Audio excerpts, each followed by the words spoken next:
Nous sommes propriétaires depuis juillet 2003. La location dans la région PACA est très difficile.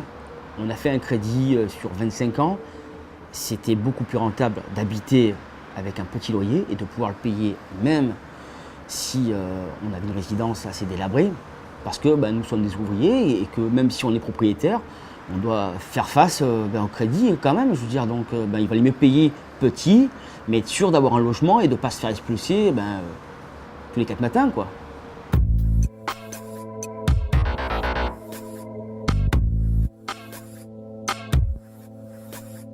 Depuis la construction de l'autoroute et d'une usine d'incinération sous ses fenêtres, la situation de la résidence Pontcarral se dégrade lentement. Dans un climat tendu, les habitants sont méfiants, divisés. Beaucoup refusent que leurs témoignages soient filmés.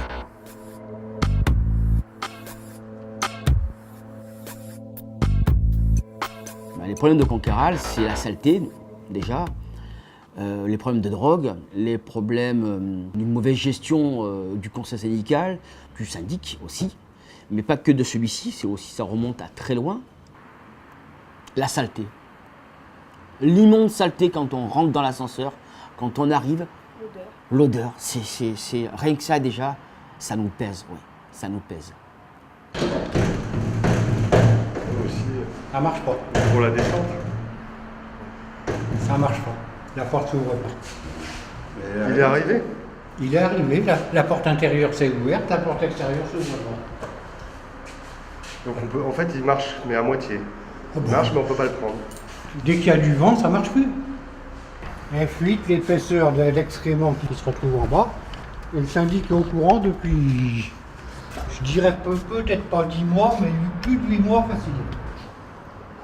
Vol de courant, il n'y a pas de compteur à droite. Pourtant, il n'y a pas si longtemps, Pontcarral jouissait d'une excellente réputation. C'était propre, bien tenu. Système de Il y gardiennage. avait un gardien. Très sévère, très strict. Les enfants de moins de 10 ans n'avaient pas le droit de prendre l'ascenseur. N'avaient pas le droit de jouer dans tout ce qui est verdure. Il y avait des terrains de jeu, c'était fait pour ça. Les mamans n'avaient pas le droit de laisser leur tapis au balcon ou aux fenêtres. Alors les murs, dès qu'il y avait une petite tache devant un appartement, c'est l'appartement qui en était responsable. Il y avait des avertissements et puis des amendes. Chacun était responsable de son escalier, de devant chez soi. Alors que s'est-il passé? Comment les choses se sont-elles dégradées? Après, on a eu un syndic désigné par le tribunal. Ça s'est dégradé. Il y a eu le ravalement très mal fait, très cher, très mal fait. Le garde qui se foutait de tout et qui allait demander aux jeunes de la résistance d'aller voler pour lui ce qu'il avait besoin.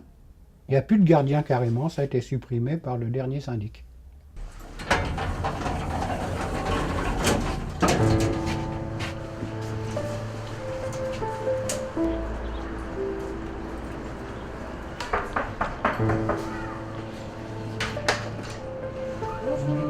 Les fils, l'électricité elle n'est pas aux normes, ça pète tout le temps.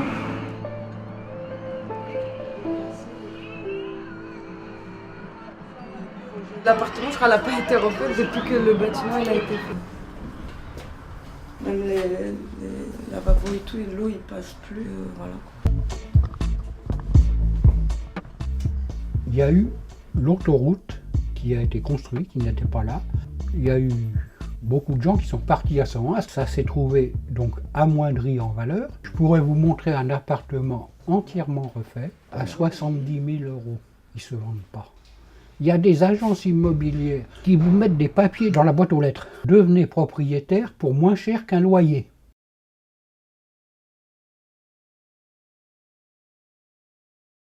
Vous savez que nous, on a commencé avec le syndic il y a 1 an. Et le résultat final, la mairie, elle prend en charge 60% des dettes.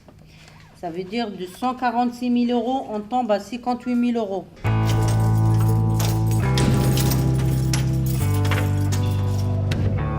Depuis 1 an, Une nouvelle équipe au conseil syndical se bat pour le redressement de la résidence Marguerite. Et bienvenue aux Marguerites. Construite il y a 30 ans, la résidence a besoin d'un important ravalement pour retrouver sa beauté passée. Ici, c'est le 8. Et à partir de ce bâtiment-là, c'est le 6. Or, dans l'ensemble, les copropriétaires sont de conditions modestes et ne peuvent faire face aux charges. On a eu des propriétaires qui se sont retrouvés en chômage, on a eu des propriétaires qui ont perdu leur emploi, on a eu des propriétaires qui ont eu des accidents et le remboursement de la Sécu, ça ne couvre pas le crédit et les charges. Moi, entre mon crédit et les charges, en général, je paie 1400 à 1450 € par mois. Bon, ça faisait pratiquement la paie de mon mari, avec l'électricité et la mutuelle, et la paie, elle est partie. Sevran, c'est la ville la plus pauvre, mais la plus chère au niveau des impôts. Et ça n'est pas tout, car pour tout compliquer, la résidence est située dans le tristement célèbre quartier des Baudottes à Sevran. Elle est confrontée à des problèmes de trafic de drogue et d'insécurité. Voilà, on parle des petits soucis, par exemple, quelqu'un qui termine à manger.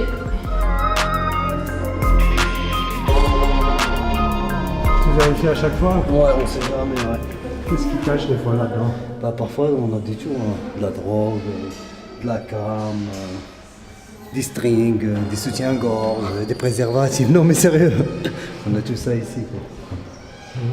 Malheureusement, ouais. Aujourd'hui, le conseil syndical fait le point sur ses victoires. Le conseil syndical a travaillé autrement pour ramener l'argent pour payer ses dettes sans qu'on retouche à nos charges. On a pensé de louer nos toits à Free, mettre en antenne. Et d'ici 2 mois, on peut dire 3 mois, on peut louer nos toits au Free. Eux, ils nous payent minimum 12 000 €. En fait, c'est pour rembourser les dettes de ce crame. Voilà, nous, on n'aura pas d'augmentation de charge. Exactement. On s'autofinance. Voilà. La troisième nouvelle, c'est l'éclairage public et l'espace vert. Puisqu'on paye les taxes d'habitation qui est déjà assez cher, on paye à côté 14 000 € pour l'espace vert et l'éclairage public. Ça a été voté le mois dernier et à partir de cette année, on ne paye plus d'éclairage public, on ne paye plus d'espace vert. Ça veut dire que la copropriété, elle gagne cette année 14 000 € encore. Et nous, toujours, on a dit qu'on se bat pour un seul but, le plan sauvegarde. C'est vrai que c'est pas facile pour obtenir un plan sauvegarde, comme apparemment l'État est en crise, ils n'ont pas de l'argent. L'adjoint de maire m'annonce hier qu'on sera dans le plan sauvegarde dans quelques semaines. C'est l'État qui va payer les travaux. En général, c'est 60%. Pour le ravalement de la copropriété, fenêtre, ravalement, tout type de travaux. La copropriété, elle revient de loin.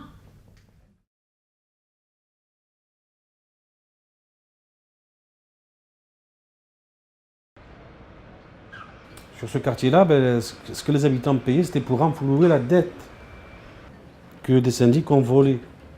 Il faut savoir que Petit Bar, il paye beaucoup plus cher en termes de charges globales sur le quartier que dans les quartiers les plus riches de la ville, qui sont en centre-ville ou en périphérie. Et ça, c'est pas normal. À Montpellier, plusieurs ministres se sont déplacés et ont pris des engagements publics. Avec l'adoption d'un plan de sauvegarde couplé à une opération de renouvellement urbain, tout semble avoir été tenté pour remettre le Petit Bar à flot. L'immense copropriété a été découpée en 9 entités à échelle humaine et restaurée. Mais le chantier traîne et les opérations de relogement sont en panne. Ça devait représenter pas mal de logements, mais bon, là il reste une quarantaine de familles. Là. Ah, c'est l'équivalent d'un petit village vertical. Hein.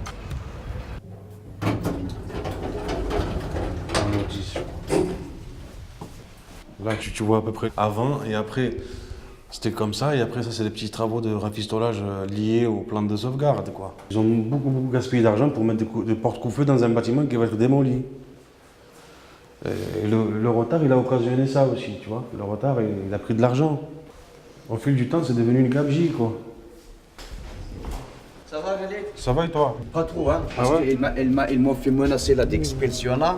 Qui c'est que t'as menacé? Le juge, là, c'est la serre, ouais. Oui, hein. Ouais. Franchement, c'est un jugement, c'est nul, quoi. C'est bidon, quoi. C'est pas injuste. De toute façon, même si t'es condamné à être expulsé, Je te le dis, moi, c'est la procédure. C'est la serme. Elle fait ça pour se couvrir. Oui, bien sûr.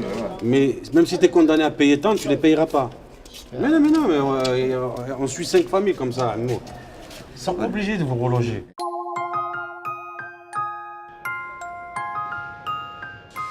Je pars pas d'ici. Non.